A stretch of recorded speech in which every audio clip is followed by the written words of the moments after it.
पवन जी से तो हम भी प्यार करते हैं, ऐसा थोड़ी ना हम आपको कहे दिखा रहे हैं भैया, ये बताइए। प्यार है ना, उनसे भी है, आपसे भी है, सबसे प्यार है। कल डिम्पल सिंह और रितेश पांडे का स्टेज शो था, जहाँ पे पवन सिंह के फैंस जो है पवन सिंह का फोटो लगातार दिखाने लगे डिम्पल सिंह को। तब रितेश पांडे ने पूछ ही लिया, तो इसका सिंपल से कारण था खेसारी लाल यादव के साथ जो स्टेज शो था, वहाँ पे उन्होंने खेसारी लाल यादव को ही असली शेर कह दिया कि बाकी लोग कुत्ते हैं, पीठ पीछे भोंकते हैं, असली जिगरा आप ही के पास है। बस फैंस तो नाराज होंगे ही। तो कल फोटो दिखाए जाने लगा तो वहाँ भी सेब खेल गई डिम्पल सिंह और बोलने लगे कि मैं सबसे प्यार करती हूँ, उनसे भी प्यार करती हूँ, इनसे भी प्यार करती हूँ, सबसे प्यार करती हूँ। तो ये दरअसल मामला है डिम्पल सिंह का।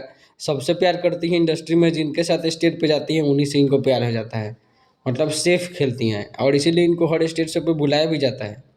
वहीं बात कर लेते हैं खेसारी लाल यादव का और पावर स्टार पवन सिंह का। इनका बबुआन गाना जो आया था सुर म्यूजिक पे और काफ़ी ज़्यादा सुपर हिट किया है, 100 मिलियन से ज़्यादा व्यूज है। देखिए उस पर खेसारी लाल यादव ने क्या कुछ कहा है। भगवान के साथ बनाए तो भगवान को 100 मिलियन दिए, ईरान के साथ बनाएंगे तो ईरान को 100 मिलियन देंगे। दरअसल खेसारी लाल यादव पहुंचे थे सुर म्यूजिक के ऑफिस में, कोई महेंद्र यादव हैं उनके बर्थडे को सेलिब्रेट करने के लिए, और वहीं पे उन्होंने अनाउंसमेंट करवा दिया सुर म्यूजिक के मालिक से भी। बोला कि बबुआन गाना बना तो 100 मिलियन प्लस व्यूज गया, तो ईरान गाना क्यों नहीं बनेगा, ईरान गाना भी बनाइए, वो भी 100 मिलियन से ज़्यादा व्यूज जाएगा।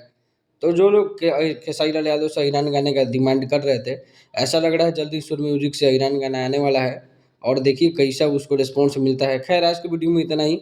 चैनल को सब्सक्राइब, वीडियो को लाइक करना नहीं भूलिएगा। मिलते हैं अगले वीडियो में, तब तक के लिए थैंक यू।